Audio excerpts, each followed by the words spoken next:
Je veux simplement partager avec vous un peu le fruit de ce que le Seigneur m'a donné, m'a appris, mais aussi partager avec vous le fardeau que j'ai sur le cœur. Je suis absolument certain que nous n'avons plus devant nous que quelques années ou quelques heures pour choisir entre l'absolu et le relatif. Monsieur Schaeffer, l'autre soir, nous parlait de l'absolu et du relatif. Ce n'est pas seulement chez les jeunes et dans la philosophie moderne que l'idée du relativisme a pénétré, mais aussi dans l'Église. Et l'Église est toujours pénétrée de l'esprit de l'âge, l'esprit du siècle dans lequel elle vit. Nous voyons cela dans les lettres à l'Apocalypse. Les lettres aux églises dans l'Apocalypse 2 et 3, si vous étudiez les caractéristiques de ces 7 villes, où étaient ces 7 églises, leur histoire, vous verrez que les églises étaient imprégnées de l'esprit de ces villes-là. C'est une étude très intéressante. Et nous, en Suisse, à Lausanne, à Genève, à Lyon, n'importe où, dans ce monde, inconsciemment, nous sommes imprégnés par le monde dans lequel nous vivons. Et nous devons lutter contre ces tendances. Et la seule manière de voir clair et de rectifier cette tendance, c'est de revenir incessamment à la parole de Dieu, avec honnêteté et en permettant à Dieu de nous dire n'importe quoi et d'exiger que nous mettions en exécution ce qu'il nous révèle. Si nous n'avons pas cette attitude-là, l'ennemi peut nous aveugler, nous emmener un peu où il veut. Il est beaucoup plus fort que nous, beaucoup plus intelligent, beaucoup plus rusé. Je voudrais, pendant quelques instants, revenir à la conception qu'avait Jésus de l'Église. Hier soir, je l'ai comparé à la cellule biologique, ou à l'atome, si vous voulez. Mais pour revenir à son enseignement, dans Matthieu 5 à 7, nous avons le sermon sur la montagne, que nous n'allons pas regarder maintenant. Mais j'aimerais que vous regardiez quand même la fin de cet enseignement. Jésus dit, à partir du verset 13 jusqu'à la fin du chapitre, il nous donne 4 analogies, les 2 portes, les 2 prophètes, les 2 arbres, les 2 façons de dire Seigneur, et les 2 maisons, l'une bâtie sur le roc et l'autre sur le sable. Et Jésus dit que celui qui connaît sa parole et qui bâtit sur le roc, qui bâtit par l'obéissance, par la mise en pratique de ces paroles, il restera inébranlable au travers des persécutions et des épreuves. Mais celui qui connaît l'enseignement de Christ, mais qui ne le met pas en pratique, bâtit sur un fondement de sable, et tout s'écroulera quand viendra le jour du malheur. Je suis convaincu que cet enseignement n'est pas seulement pour les Juifs. Matthieu a écrit cet évangile pour convertir les Juifs au christianisme, non pas pour les renforcer dans le judaïsme, pour en faire des chrétiens, des disciples de Christ. Et à la fin de son évangile, dans le chapitre 28, versets 18 à 20, nous avons ces fameux versets qui sont tellement souvent cités dans nos églises. Jésus dit « Tout pouvoir m'a été donné dans le ciel et sur la terre. Allez, faites de toutes les nations des disciples, les baptisant au nom du Père, du Fils et du Saint-Esprit. Et voici, je suis avec vous tous les jours jusqu'à la fin du monde. » Ah, mais j'ai omis une phrase. Parce qu'on l'omet presque toujours. Nous citons le reste de ce passage, mais nous ne citons presque jamais cette phrase. Enseignez-leur, donc enseignez à vos disciples à observer tout ce que moi, Jésus, je vous ai prescrit. Et je suis certain que la réussite de l'Église apostolique était due au fait qu'ils apprenaient à leurs convertis dès le début des enseignements de Jésus-Christ que nous avons dans les 4 évangiles. Et toute l'Église était bâtie sur ces principes. Nous le savons par bien des choses. Nous savons que les apôtres ont obéi au Seigneur, ils ont pris au sérieux les enseignements de Christ, y inclut le sermon sur la montagne, y inclut Matthieu 18 que nous avons vu hier soir, mais nous le savons surtout par l'évangile de Luc, qui a été écrit par un disciple de Paul. D'où est-ce qu'il a eu toutes ces connaissances? Sinon d'abord de l'apôtre Paul lui-même et de ceux qui l'entouraient. Luc a certainement vérifié beaucoup de choses, après il nous le dit dans l'introduction de son évangile, mais qu'est-ce qui lui a donné l'idée d'écrire cet évangile? Et d'où est-ce qu'il a eu la matière primaire? L'apôtre Paul, d'ailleurs, dans ses épîtres, distingue entre l'enseignement que lui donne, inspiré par l'Esprit de Dieu, et l'enseignement qu'il avait entendu de Jésus-Christ par les témoins qui avaient connu Jésus-Christ. Il distingue entre ces deux choses. Dans 1 Corinthiens 7, par exemple, il dit voilà ce que dit le Seigneur, mais pour telle et telle chose, je n'ai pas de parole du Seigneur, mais moi je dis, et je pense aussi que j'ai l'Esprit de Dieu, n'est-ce pas? En tout cas, cela, c'est à côté, mais c'est quand même très important. Et je suis persuadé que la toute première chose que nous devons faire vis-à-vis de nos enfants spirituels et vis-à-vis des jeunes que nous voulons mener pour le Seigneur, c'est de leur apprendre cette discipline, de lire et de mettre en pratique, premièrement, les enseignements de Christ. On commence par là. Ensuite, ils auront envie de voir l'application de ces enseignements dans les actes et leur amplification dans les épîtres, leur conclusion dans l'Apocalypse, et ensuite ils auront envie de voir les racines, les origines de ces enseignements dans l'Ancien Testament, puisque Jésus a tout puisé dans l'Ancien Testament. On pourrait presque dire qu'il n'a rien dit de nouveau, et pourtant c'était tout nouveau.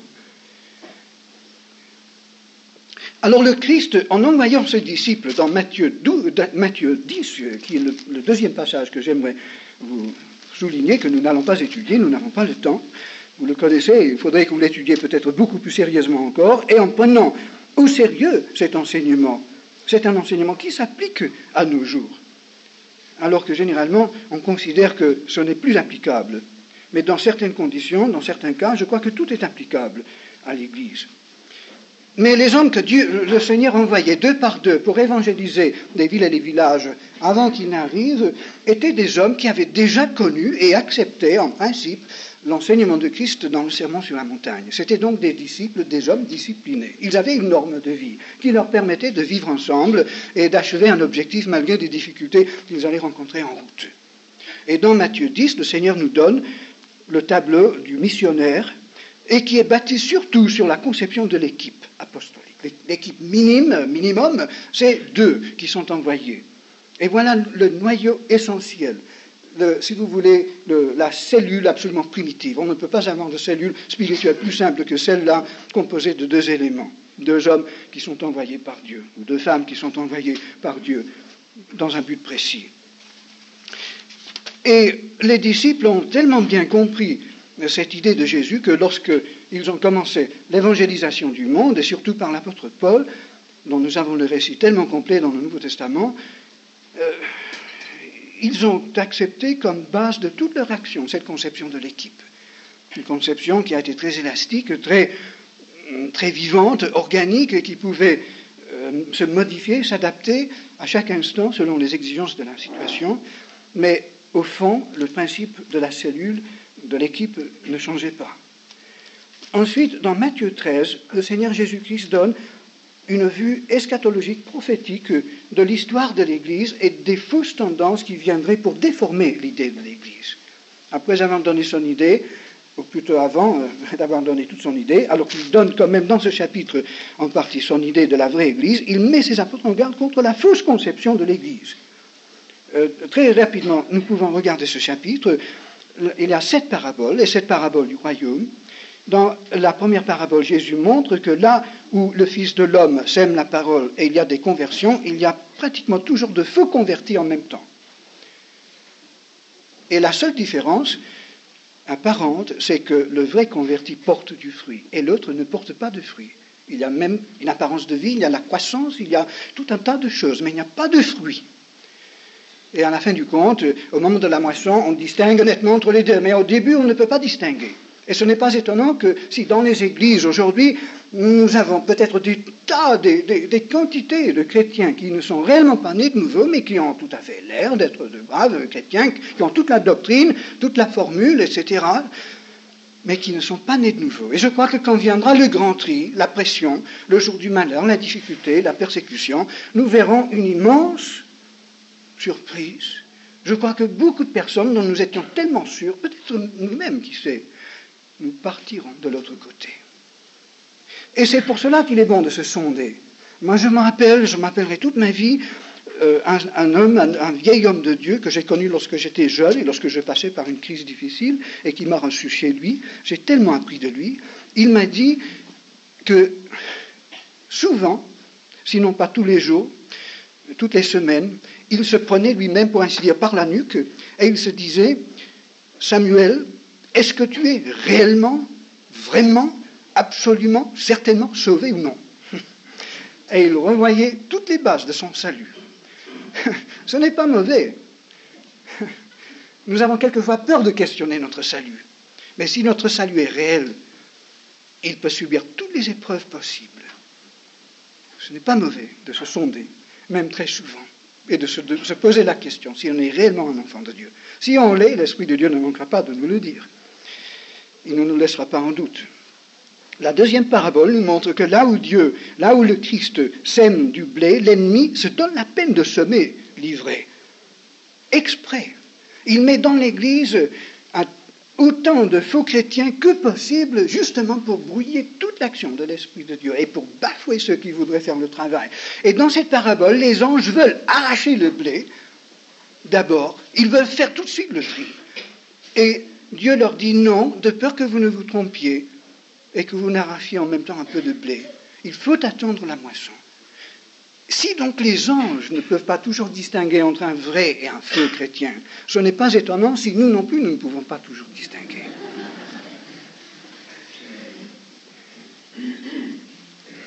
Ensuite, nous avons la parabole du grain de sénévé, de l'arbre. Jésus a tiré son enseignement de l'Ancien Testament, surtout dans le livre de Daniel, l'arbre qui était Babylone, dans la vision de Nebuchadnezzar. Et ensuite, la femme avec le levain. Le Seigneur enseigne que l'Église, au cours de l'histoire, au lieu de rester comme un tout petit grain de sénévé, le moutardier ne pousse jamais plus haut que cela, et il doit se reproduire à l'infini, remplir le monde de petits moutardiers.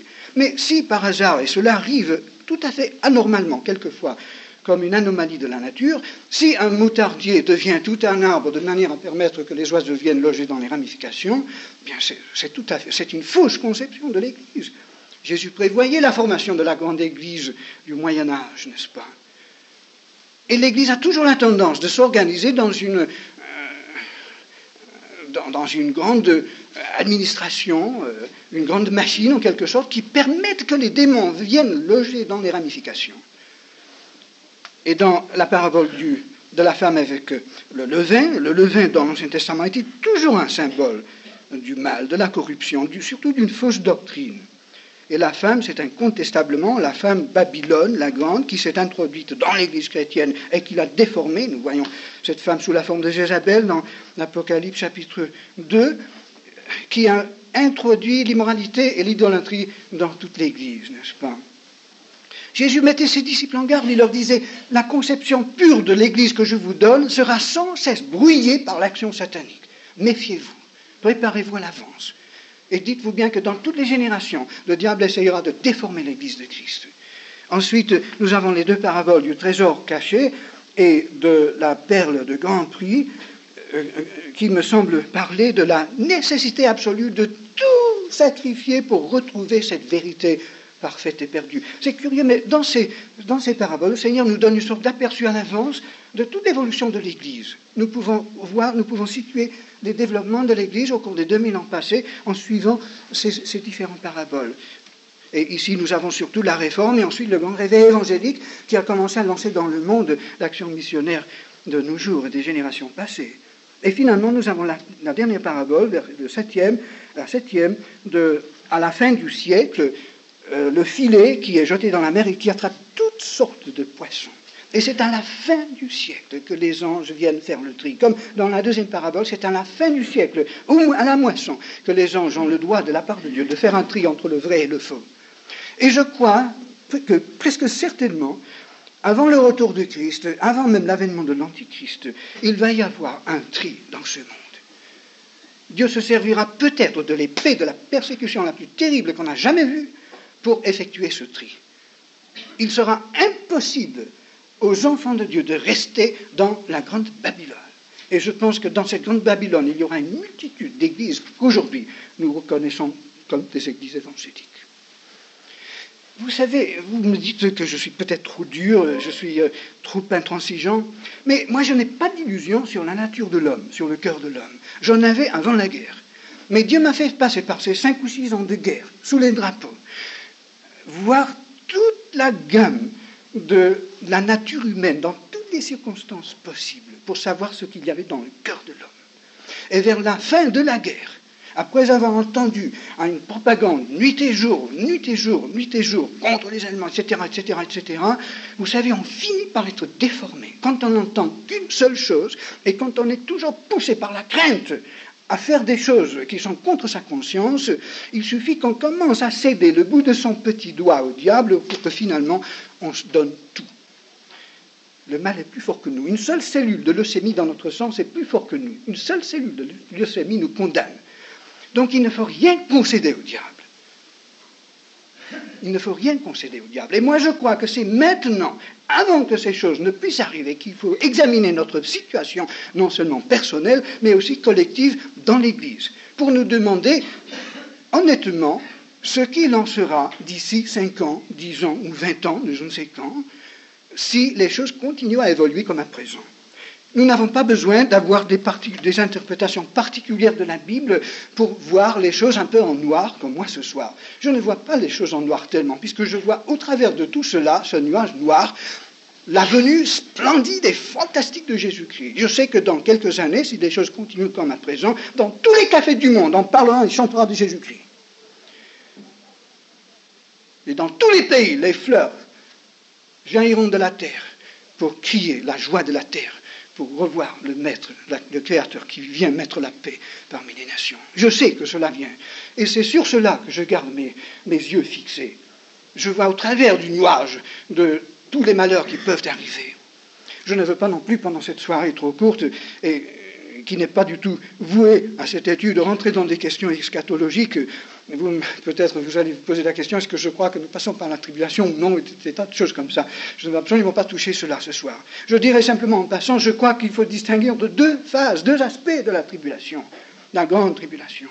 Je crois qu'Israël va passer par une grande tribulation épouvantable, et les nations aussi. Et c'est lorsqu'Israël et les nations sont entièrement brisées qu'elles seront prêtes à accepter Jésus-Christ comme le seul capable de mettre la paix dans le monde. Et Jésus viendra en ce moment. Mais je crois qu'il faut distinguer cette tribulation qui est la colère de Dieu versée sur des nations, et inclut Israël, apostate et qui refuse et qui crucifie Jésus, et les tribulations de l'Église. Jésus a promis à ses disciples, du commencement jusqu'à la fin de son enseignement, la croix, la souffrance, la tribulation, la persécution, le rejet, le mépris, l'outrage. Et l'histoire de la vraie Église de Christ, la véritable Église de Christ, est caractérisée dans tous les siècles par ces choses-là. C'est une Église glorieuse. Comme ce que j'ai dit, je crois, hier soir, ce garçon que je connais, qui il y a quelques mois a fait un voyage jusqu'à Vladivostok et a rencontré tellement de chrétiens persécutés, mais qui avaient un rayonnement du ciel sur leur visage. Ils n'avaient rien, ils ne possédaient rien de ce que nous possédons. Ils n'avaient même pas de Bible. Je connais un homme qui, à 3000 kilomètres de l'autre côté de Moscou, a pu rencontrer clandestinement 600 chrétiens russes en Sibérie. Il a demandé s'ils avaient une Bible. Il y en avait 3. Ces chrétiens étaient venus de toutes les villes et les villages aux alentours. Il n'y avait que 3 Bibles parmi tous. Et encore cela, c'était un luxe fantastique en Russie. Et pourtant, leur visage rayonnait avec la lumière de Christ. Qu'est-ce qui nous manque ici en Occident? Est-ce que nous ne sommes pas prêts à payer le prix pour avoir la vision excellente de Christ? L'apôtre Paul, dans Philippiens 3, dit qu'il faisait une seule chose. Il oubliait le passé, il courait pour remporter le prix de la vocation céleste, qui était pour lui la connaissance de Christ. Il a rencontré le Christ sur la route de Damas. C'était le commencement de sa connaissance de Christ. Il a eu plusieurs visions par la suite. Mais il avait, vers la fin de sa vie, un seul désir, c'était de connaître Christ. Et il était prêt à tout souffrir, à tout sacrifier pour cela. Il disait que même tous ces avantages spirituels, doctrinaux, il les considérait comme une perte, comme de la boue, comme du fumier même, en comparaison avec la supériorité de la connaissance de Christ. Bien, mon ami, est-ce que tu connais Jésus-Christ de cette façon? Ou bien est-ce que tu as dans ton cœur le désir de connaître Christ de cette façon? Sinon, je peux te dire que tu n'as presque pas goûté la vie de Dieu. Tu es encore sur le seuil du royaume de Dieu. Il vaut mieux perdre son œil, perdre sa main droite, perdre tout, avoir toute sa famille contre soi, être jeté de l'église, être mis en prison, n'importe quoi, pourvu qu'on ait la vision de Jésus-Christ. Il n'y a que cela qui compte. Et en fin de compte, lorsque nous jetterons ce corps, ce cerveau, ce système nerveux, nos sens physiques, lorsque nous passons dans l'au-delà, tout ce qui nous restera sera la connaissance de Christ que nous avons. Heureusement que nous perdons le reste. L'inconverti part dans l'au-delà, il traîne tout son passé avec lui, toute sa misère, tout son péché, toute sa souffrance, il le traîne avec lui pour toujours. Mais nous sommes débarrassés. Dieu dit que nous sommes morts, heureusement. Et c'est en cet instant de la mort physique ou de la transformation du corps physique que nous découvrirons réellement que nous sommes morts. Tout cela n'existe plus. Quelle délivrance, quelle libération. Et ce sera simplement une petite attente, conscient de Dieu dans un rêve formidable de Christ, que nous attendrons la reconstitution de notre corps fait à son image. Bien, le Seigneur Jésus donc a mis ses disciples en garde contre une fausse conception de l'Église. Et c'est dans l'Apocalypse que nous voyons le point culminant de cette fausse conception, dans le chapitre 17 de l'Apocalypse, lorsque Jean voit cette femme, cette prostituée, ivre du sang des martyrs de Jésus, avec sa coupe mêlée, remplie de toutes les abominations et des impuretés des hommes sur la terre. Jean, nous lisons en grec, il était étonné, il était abasourdi. Pourquoi ? Parce que cette femme était l'Église, ou plutôt se disait l'Église. Quel bouleversement pour l'apôtre Jean. Et pourtant, le Christ l'avait mis en garde une 50aine d'années avant. Alors aujourd'hui, nous pouvons examiner à fond notre situation et nous poser la question, où est-ce que cela va nous mener d'ici quelque temps ? Maintenant, comment les apôtres ont-ils appliqué l'enseignement de Christ ? J'aimerais pendant quelques instants voir avec vous ce qu'on peut appeler, si vous voulez, la méthode de l'apôtre Paul.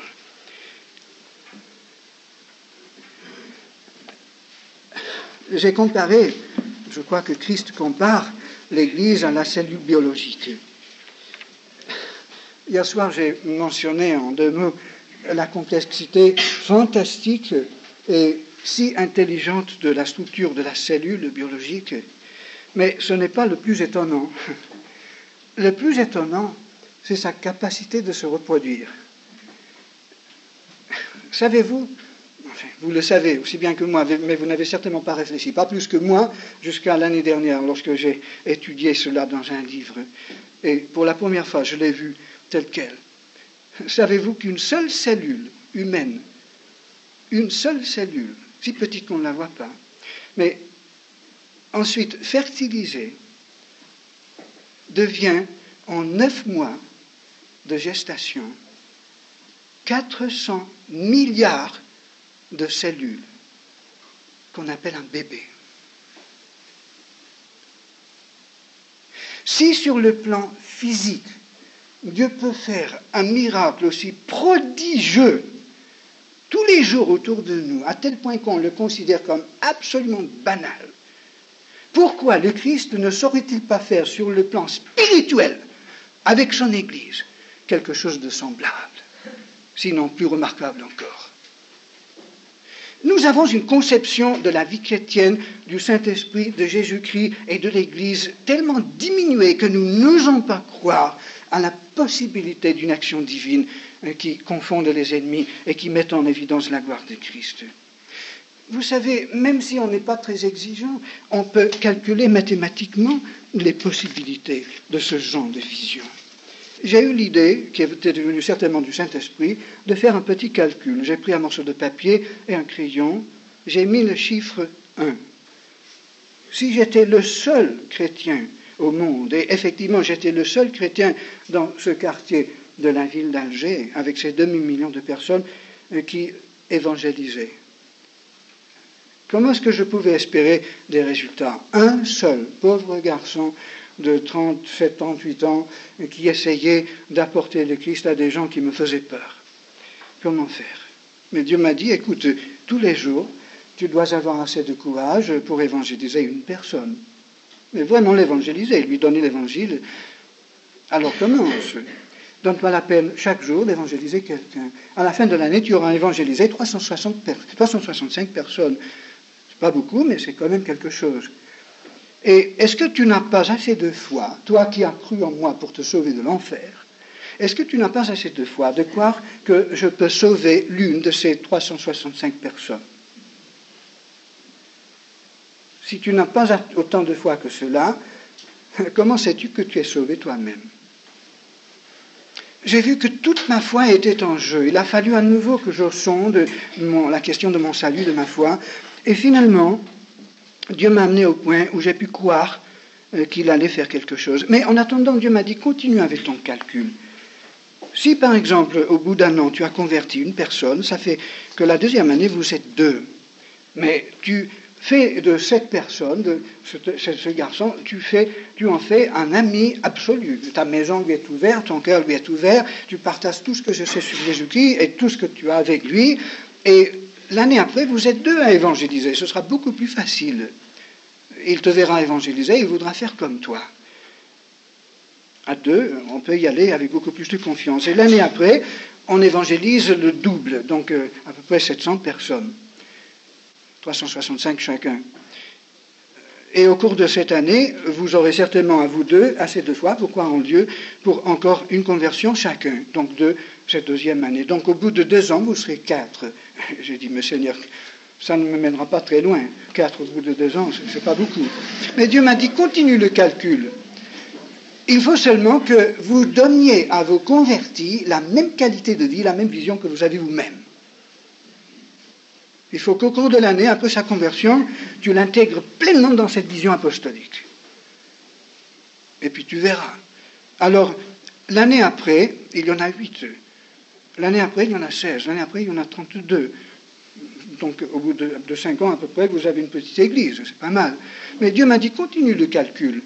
Vous savez, au bout de 31 ans, il y a bien plus de 3 000 millions de personnes, donc plus de 3 milliards de personnes. Donc plus que la population du monde à cette époque-là. Si chaque chrétien arrive à convertir une seule personne par an en moyenne. Maintenant, Dieu m'a dit, cela serait le minimum absolu qu'une église saine et vivante devrait fournir à son maître. Mais qu'est-ce qu'elle est devenue, l'église? Elle est plutôt stagnante, elle n'avance pratiquement pas, la population du monde explose à une allure beaucoup plus rapide que la multiplication de l'Église, mais il y a quelque chose qui cloche dans ta conception de l'Église.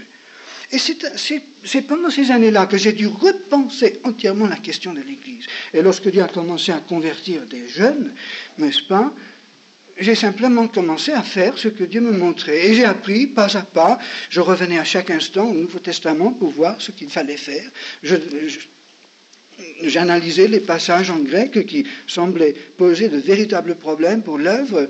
Et petit à petit, Dieu a forgé dans mon esprit une conception que je voyais se développer sous mes yeux. Ce que Dieu a fait pendant ces quelques années que nous avons passées en Algérie, c'était minime. On peut dire que c'était minable en comparaison avec ce qu'on aurait dû faire. Ce qui était difficile, c'est qu'on était, pour commencer, tout à fait seuls.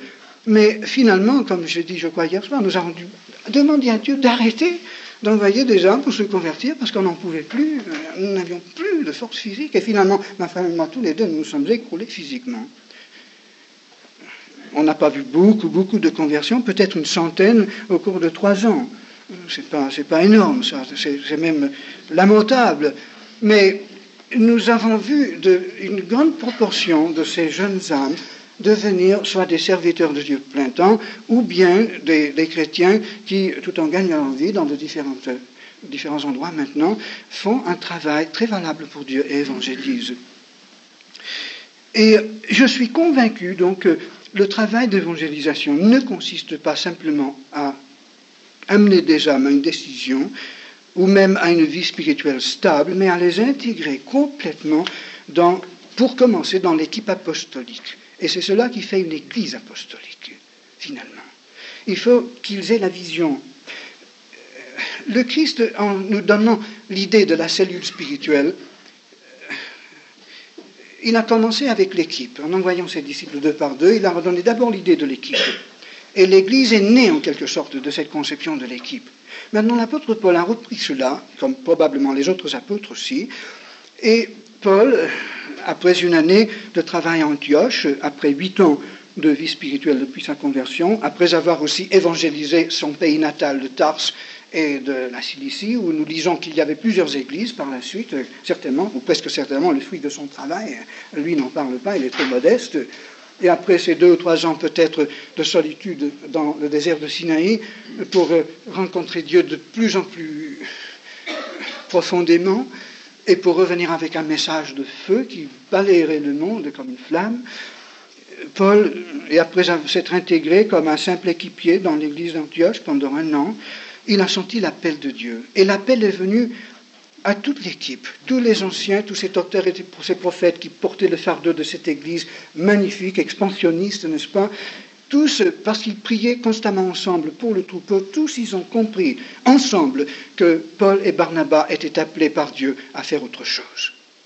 Donc la cellule était devenue si grande qu'il a fallu qu'une partie de la cellule, enfin que la cellule se subdivise et qu'une nouvelle cellule parte autonome, avec son autonomie, pour faire autre chose. C'était le commencement de la multiplication de l'église d'Antioche. Et Paul et Barnabas sont partis. Ils sont partis avec la pleine bénédiction de l'église d'Antioche. Les anciens ont prié pour eux, jeûné. Ils leur ont imposé les mains. C'est un acte d'identification. Ils disaient, Paul, Barnabas, nos frères, nous sommes à bloc avec vous. Et ensuite, le texte grec dit qu'après cela, ils les ont lâchés. Ils n'ont plus contrôlé l'équipe. L'équipe était libre, autonome. C'est le Saint-Esprit qui dirigeait l'équipe, comme il voulait. Mais l'Église priait par derrière. Et cette équipe est partie, comme nous le savons, faire un voyage extraordinaire. Et est revenue au bout d'un certain temps. Et en revenant à la fin du verset chapitre 14, après quelques mois ou 1 an ou 2 de travail, pour nommer des anciens dans les églises. Et les anciens qui étaient nommés étaient certainement les hommes qui, depuis quelque temps déjà, faisaient le travail d'un ancien. En passant, il est intéressant de noter le mot grec que le Saint-Esprit emploie dans ce passage, dans Acte 14, lorsque Paul fit nommer des anciens dans toutes les églises. Le mot grec, c'est le verbe chairotonai, qui veut dire littéralement lever la main. Et c'est le mot qui était employé, par exemple, à Athènes, dans l'assemblée des citoyens de la ville d'Athènes, du petit État d'Athènes, lorsque les leaders du gouvernement amenaient tout le monde sur la grande place pour prendre une décision nationale. Ensuite, on demandait à tous ceux qui voulaient accepter la décision de lever la main. Donc on votait, c'est-à-dire c'était une adhésion à une décision proposée par les dirigeants. Alors Paul, le Saint-Esprit se sert de ce mot. Moi je crois que Paul a tout simplement demandé que toute l'Église adhère à la décision que le Saint-Esprit avait déjà mise en évidence. Je crois que tout a été fait dans la lumière. C'est de cette façon que nous avons établi des anciens, finalement, dans notre petite œuvre en Algérie. Nous avons suivi le Nouveau Testament à chaque pas pour savoir ce qu'il fallait faire. Impossible de rentrer dans tous les détails. Il me faudrait presque un petit livre pour exprimer tout ce que nous avons fait, tout ce que nous avons appris à ce moment-là. Pour moi, ces années n'étaient pas très longues. Effectivement, presque tout le travail qui me concernait était fait au cours de 3 ou 4 ans. Ma femme ensuite est partie. Après cela, je ne travaillais pas entièrement en Algérie. Ça a été fait assez rapide. Et je crois que Dieu a permis que, avant que je ne fasse le ministère, que je fasse le travail que j'ai fait ces dernières années, il a fallu que je mette Dieu à l'épreuve, que je vive entièrement par la foi, en comptant sur Dieu seul, et que j'expérimente sur un terrain extrêmement difficile et impropice la puissance de Christ par son esprit de faire exactement ce qu'il promet de faire dans la Bible. Pour moi, c'était une expérience. Cela a clarifié les principes que Dieu avait déjà commencé à me montrer dans sa parole. La souffrance, les persécutions, les difficultés que nous avons subies ont été une purification supplémentaire. Et je crois que je peux dire avec une certitude dans mon âme que, bien que cette œuvre a été très imparfaite, et d'ailleurs je vois les fruits de son imperfection maintenant, et quelquefois j'aimerais presque mourir en voyant combien nous avons failli. Mais tout de même, j'ai expérimenté la réalité de ces choses. Et je suis pleinement convaincu que Dieu peut faire plus en partant à l'origine de la base de deux hommes absolument engagés vis-à-vis de Dieu et absolument unis l'un à l'autre par l'Esprit, que par des réseaux et des chaînes interminables d'églises ordinaires. Naturellement, la difficulté, c'est d'avoir ce tout premier noyau. Moi, j'ai appris qu'il a fallu que je convertisse les éléments du noyau. D'abord tout seul, les tout premiers éléments. Mais là encore, Dieu m'a aidé, parce que j'ai eu 2 fois au début, provisoirement, la collaboration de deux amis. D'abord, ce garçon qui m'a aidé à évangéliser la Casbah, je n'aurais pas eu le courage tout seul, je l'avoue. Et ensuite un autre pour qui nous avons commencé à travailler pour les jeunes. Et au bout de peu de temps, il s'est retourné contre moi. Heureusement qu'il est revenu après. Il est en France maintenant et nous sommes de très très grands amis. Mais ces 2 petites collaborations au début ont aidé dans la naissance du tout petit noyau pour commencer. Mais une fois que le noyau existait, Dieu avait un pied-à-terre. Combien le diable a lutté pour détruire ce noyau, mais il ne le pouvait pas. Autour du noyau, il y avait d'abord, la première année, une foule de jeunes. Il y avait 80 jeunes. Ensuite, la persécution est venue et tout cela a été détruit. Mais j'ai demandé à Dieu de garder au moins 2 de ces jeunes pour former un vrai noyau pour la suite. Et effectivement, Dieu a gardé 2 de ces jeunes. L'année après, quelques mois après plutôt, de ce petit noyau, de la prière de ce noyau, est sortie une nouvelle explosion, une nouvelle moisson. Je me rappelle un soir, je rentrais chez moi absolument éreinté, comme souvent était le cas. Ma femme était depuis longtemps au lit, la pauvre, elle avait une vie peut-être encore plus difficile que la mienne. Mais ce soir-là, Dieu m'a dit, tu ne vas pas te coucher cette nuit. Tu as eu tellement à faire ces derniers temps que je n'ai pas pu te dire tout ce que j'ai sur le cœur. Et cette nuit, je l'ai passée blanche dans la rue, dans notre petite cour, dans notre jardin. De temps en temps, il m'arrivait d'avoir à passer des nuits blanches comme cela, parce que Dieu voulait me dire certaines choses.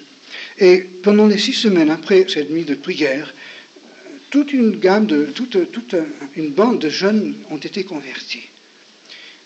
Et ensuite, Dieu a permis un nouveau tri à partir de l'automne, et une partie de cela a été détruite également. Mais l'année après, cela a été une véritable explosion. Et comme j'ai dit tout à l'heure, il est arrivé un moment où finalement ma femme et moi, nous avons presque supplié Dieu d'arrêter, parce qu'on n'en pouvait plus. Et ces expériences-là ont confirmé ma conviction que les principes que Dieu nous donne dans la Bible sont éminemment valables. Nous avons fait cela dans un des coins les plus difficiles, les plus sataniques de la terre. Dieu nous a placés là, certainement pour me prouver qu'il peut faire n'importe quoi, n'importe où, s'il peut trouver quelqu'un qui croit à sa parole et qui est prêt à payer le prix. Le prix, c'est rien. Après coup.